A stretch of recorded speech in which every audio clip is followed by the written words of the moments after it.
susunod, mas malaki na yung papipirmahan natin para ma-withdraw mo. Para naman hindi tayo nakahalata ni attorney na inuubusan natin yung pera ng mga Buenaventura. Sigurado ka ba yan? Na malulusta natin? Natatakot kasi ako eh. Ate Lua, ayan ka na naman. Pinapairal mo na naman yung takot mo eh. Dapat na matuwa ka kasi may pera na tayo. Para to sa kinabukasan ng mga anak natin, no? Ah, Gigi, tapos mo na ba linisin yung bodega? Alam mo, bagay pala talaga sa'yo yung pupusan mo. Mas efficient kesa sa office ka. Mas bagay ka dito. Pag-uutos pa po ba kayo, Senyorita Demonita? Ano sabi mo? Senyorita Demonita, bakit may angal ka? Sira pala ulo mo eh, no? Eh, akala ko ba gagawin mo lahat para balik yung tiwala namin sa'yo?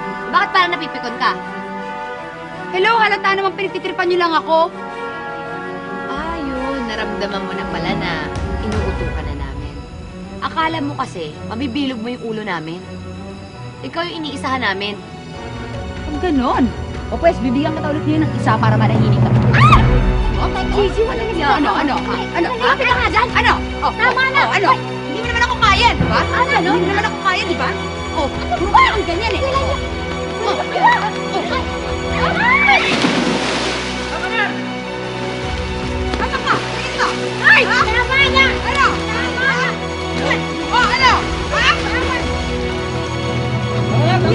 Yabang mo? Pwede na ito nga na, guys! Tama na! Tama kayo dalawa! Umayos ka na nga! Yabang mo? Sampit ka lang naman dito! Hindi ka naman Buenaventura! Hiniwala ka ng asawa, di ba?